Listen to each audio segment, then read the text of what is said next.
For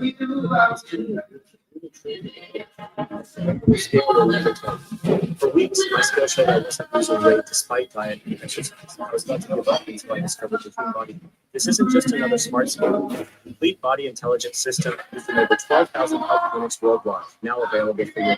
The moment I stepped on it and grabbed the handles, it sent safe electrical currents through my entire body, scanning and analyzing my arms, legs, and torso with 90 DEXA. What I discovered changed everything. While my body I actually lost 7 pounds of fat and gained 6 pounds of muscle. The body pod measured body fat, muscle mass, water, metabolic age, and 40 other metrics, showing me exactly how my body was responding to different diets, workouts, and routines. No more guesswork or frustrating plateaus. Just precise data that showed me exactly where to focus my efforts. Because when you can truly measure everything, you can finally improve everything. That's why top doctors, dietitians, and elite athletes all swear by the Body Pod for accurate results. So I recommend you get your Body Pod now while they still have the special discount. That way, you can finally measure and improve the invisible changes your regular scale is hiding from you.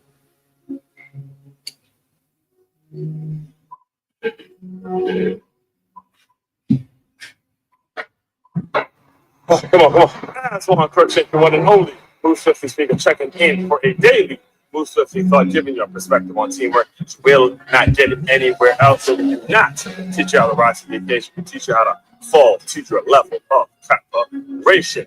Entrepreneurial Wednesday, recording this October 15th. I may or may not, depending on how long the shower takes. I may or may not get to the live stream today, seeing that we have our monthly chamber breakfast out here in Palm Beach. May or may not get to it. Depends on how long the shower takes and where my mind is and all that kind of stuff. But I most likely will. It just won't be as I'll probably knock out a quick 20 minutes on it and all that kind of stuff. All that being said, let's get into some recent news. Out of Penn State, they have officially let Coach James Franklin go as of about 48 hours ago from this recording, after a catastrophic loss to Northwestern. And, my personal opinion on it, let's give my thoughts on this, because it is a topic in which we discuss a lot here. There's not a coaching carousel. The coaching cycle is about to start. The whole Move Swiftly platform is built off the mindset and the understanding of what college football, the business that college football entails. And unfortunately, this is just part of the business to where Penn State had to make a move. Do I agree? Or do I like the fact that he got fired? No, I actually really do. Even as a Michigan fan, I actually like James Franklin a lot.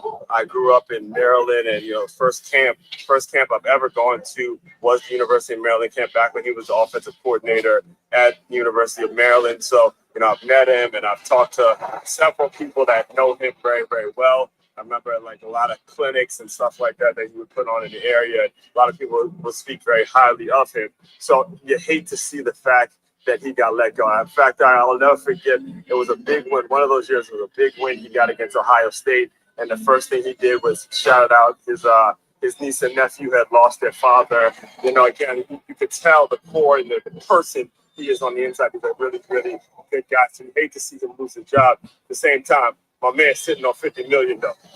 my man is $50 million richer to leave. So you can't feel too bad for him. His buyout was 50 mil, so you can't really necessarily feel too bad for him and stuff like that. And the main takeaway, here's the main takeaway from his firing, and what we all got to understand from the game, is you never want to let one loss become two losses. In his case, one loss, in my opinion, actually became three losses, and this third loss was just an inexcusable loss, and you had to make a move, right? Because the first loss again was Oregon. It was a close game. They pushed it all the way to overtime. But in my opinion, the hangover from that loss led into the loss against UCLA, and then it led into the more catastrophic loss against Northwestern, to where it's at that point, you just got to make a move. And just the same way in your business, when you're in business, if you have a bad night, if you have a bad day, if you have something bad that happens on a particular afternoon, you can't let that one loss spill over into the next day, because ultimately those are the things that actually get you fired. You're not going to get fired for making a mistake, or not going to get fired because you have a bad day, you're going to get fired because that bad day turned into about a bad year or a bad month and things like that. You weren't able to stop the bleeding and really gather your troops and say, hey, what's done is done. We still have everything in front of us. Let's go beat you. You know, in Penn State's case, it would have been, hey, got everything. We still got everything in front of us. We lost a hard-fought game against Oregon. We still, again, got a lot, everything that we need to go where we want to go. We can still go do it. Let's go beat UCLA first. Let's go beat Northwestern, and then start thinking about what we need to do. But they lost those next two games, and at that point, you just have to make a move. So let that be a lesson. Let that be a lesson to everybody out there, all the business owners out there, understanding you can't let one loss become multiple losses, because it's the multiple losses that ultimately cost you your business, cost you your job, cost you your family, cost you all the things that are so important to you. It'll cost you if you keep letting things linger and linger and linger, and you don't stop the bleeding when it needs to be stopped. All right. So all that being said, this is what I teach. This is what I do. This is what I implement. This is what I create. This is what I help business owners develop in terms of the employee development systems and everything that we do from an employee development standpoint over here. Main website to check out to dive deeper into all of that. It's makeyourmove.com. That's MakeYamove.com. One-stop shop for your teamwork and your self-development needs. As one Crookshank, your one and only Move Swiftly speaker. Checking out. You guys continue to move swiftly. We will talk more soon. All right, folks. As you can see, good morning. It hit me hard.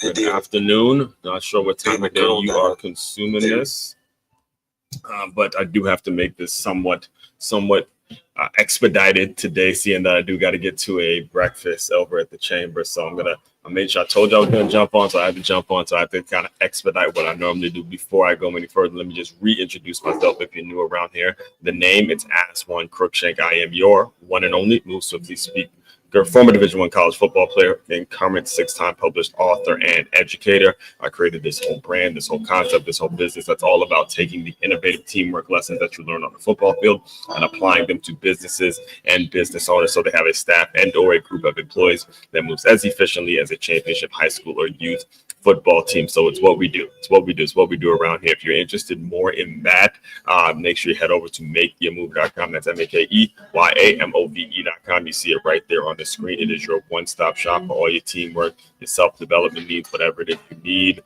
from an employee development standpoint. It is right there on makeyourmove.com. Be sure you get in touch with me if you would like more information on that. Today, we are diving deep into what I have coined. Again, you guys can look this up. This is verifiable stuff. All right. I am the only one on the internet using the term Wintrapreneur. Right? The term Wintrapreneur. This is what book number 6 is going to be all about. Any pre-orders on that book, by the way, is going to be ready within the next couple of days at this point. So before we get to November, the pre-orders on that book will be ready. So make sure you stay tuned for that. But one of the things that we do every single Wednesday is we break down a Wintrapreneur tip. And we've been doing that for a couple of years now, to the point where I just had to say, you know what, let me just create a book out of it. But today we're going to be discussing two of my linebackers coaches, and they have Wintrapreneur written all over them. Now, the beautiful thing about coming from the sports world and having the athletics background, more particularly the football background I have, is what being a Wintrapreneur is all about. It's all about removing yourself from being a yes man and removing yes men from your organization. I mean, when I bring it up, the reason I'm bringing up Coach Trick and Coach Ghent is because these were my linebackers coaches when I was in high school, and then Coach Trick was my linebackers coach when I got to college. Is they were not yes men to the head coaches, and what I'm going to document, I'm going to talk a little bit about that in this story, is that they were not yes men. And that led to a very successful program. That led to a program that was able to exceed or develop amongst one of the premier programs in their division. Again, when it comes to the council, we became one of the top pro high school programs. When it came to Stony Brook, where I played my college ball, we went from being one of those lower tier FCS programs to be playing in the conference now, whereas at the top premium of FCS programs are basically we can compete with FBS programs. Back when I played there, we were barely able to compete with we were kind of in that low to mid-range FCS, to where we're kind of having tough games, struggling with some D2 teams. I mean, there were some thoughts. Again, I came from D2 to D1, so there were some thoughts in my head, like there the D2 school I played for would have made it a competitive game at Stony Brook. Now, no way. Stony Brook has beaten some FBS opponents and stuff like that. So anyway, let me get right into the story today, because I only have a couple minutes before I got to get out of here and head over to the breakfast. Where, by the way, the conference I'm going to now, it's all about the business beyond sports. Like, actually, let me read it right. I'm gonna have to read the email right now for you guys. So the theme at the conference, this is how God works, man. The theme is the business of sports behind plays that shape our world. So you better believe I'll be there, my notepad, and you better believe I will be discussing that probably throughout the entire week next week, because I'm going to be picking up so many different gems and, meeting so many great people. So, again, a lot of these things just happen. Don't plan it. It just happens because you stay locked in, you stay in the business. But I digress. Let me get into the article, and then we'll get you out of here in the next 10, maybe about 5-10 minutes. So Coach Trick and Coach Ghent, teaching linebacker. Move swiftly by Aswan Crookshank on the Move Swiftly platform. So it's Entrepreneur Wednesday, not just a weekly theme here on the Move Swift plus LY platform. It's also the title of my upcoming 6th book, which will be available for pre-order very soon. But before the book was a title, entrepreneur was a term I coined to describe a specific kind of person. Someone who has a strong entrepreneurial vision for their life and has been fortunate enough to find a job that aligns with that vision. Sounds ideal, right? But let's be clear. Just like entrepreneurship itself, being a entrepreneur isn't all highlight reels and celebrations. It's rewarding, but it can also be heartbreaking. It's not for everybody. That's why I count my blessings every day that I came up through the football world, because in football, entrepreneurship is everywhere. And the game has a way of humbling people who only chase titles. See, in football, titles don't mean much unless your team is winning, period. All right. That's the intro. Your title doesn't mean a damn thing unless your team is winning. And the way you're going to win and build a winning culture is if you have coaches like who I'm about to talk about right now on your staff, and you have people who may not be the head coach, but they take their job just as seriously as the head coach, and they believe in what they do. They believe in the product that they put out there. All right. So lesson number 1, Coach Ghent. Pride without passion. Let me start with this story about one of my former coaches, Coach Steve Ghent, now linebackers coach in high school. Coach Ghent also worked as a gym teacher at the school, and that made him one of only 3 coaches, including head coach Bob Malloy, who actually worked on campus full time. But because of that, he often got asked to handle logistical stuff most assistants would roll their eyes at. So one day, Coach Malloy asked him to drive the equipment truck from the school to the park where we practice. Simple, right?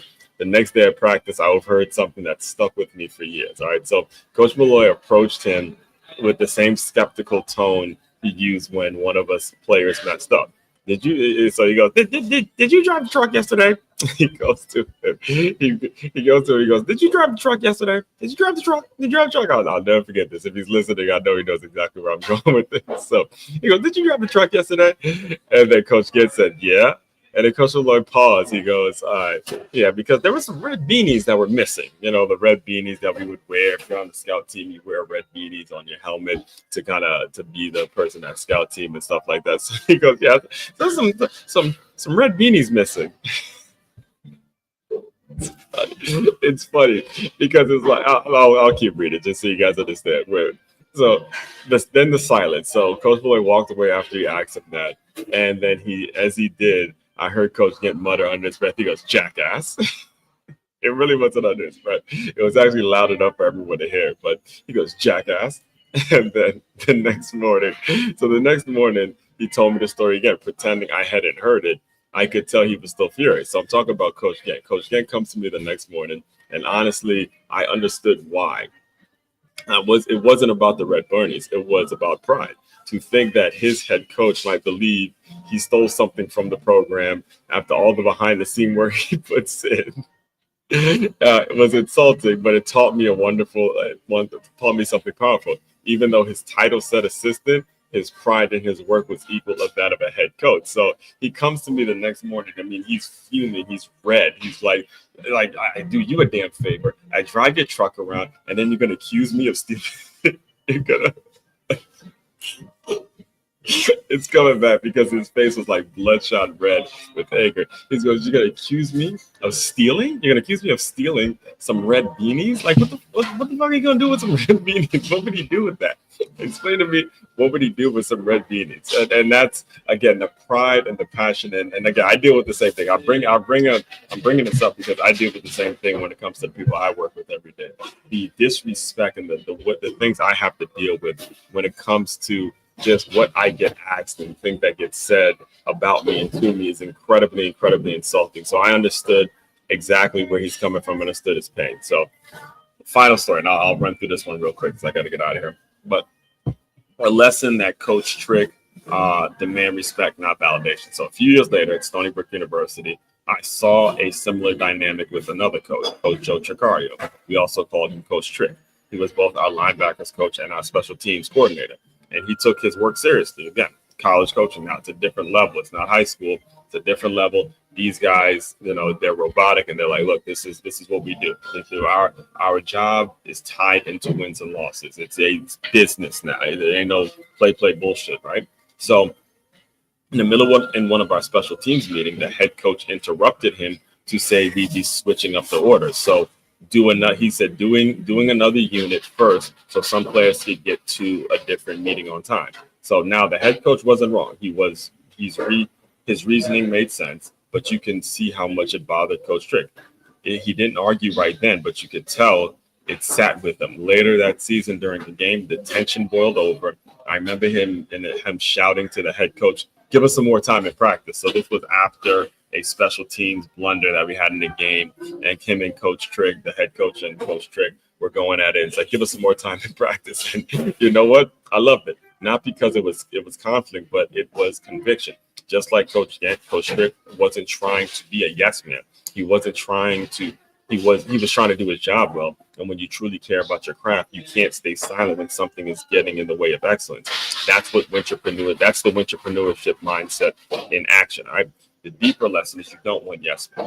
You want to be a entrepreneur, someone who leads within an organization while still thinking like an entrepreneur. Take notes from both of these men. They didn't just do what they were told. They did what they needed to be done. They didn't chase titles. They chased results. And most importantly, they took pride in their work, even when nobody else was watching. Real leaders don't want yes men around them. They want people who care enough to speak up, challenge ideas, and fight for improvement. That's not rebellion. That's ownership. So fine. You don't need to be the head coach to carry yourself like one. You just need the mindset to take pride in everything you do, from driving the truck to leading the team. That's how you win. That's how you lead. That's how you move swiftly. Titles don't make leaders. Pride, consistency, and conviction do. All right. So again, action step. Go to makeyoumove.com. Ask about our employee development workshops when it comes to how we can implement this system within your business so you can have that staff that takes that kind of pride. All right. So again, like I said, I was going to keep it nice and quick today because I do gotta get out of here now. Main website is right there. It's makeyoumove.com. That's makeyoumove.com. One-stop shop for all your teamwork and your self-development needs. As one Crookshank, your one and only Move Swiftly speaker. Check it out. You guys continue to move swiftly. We will talk more soon.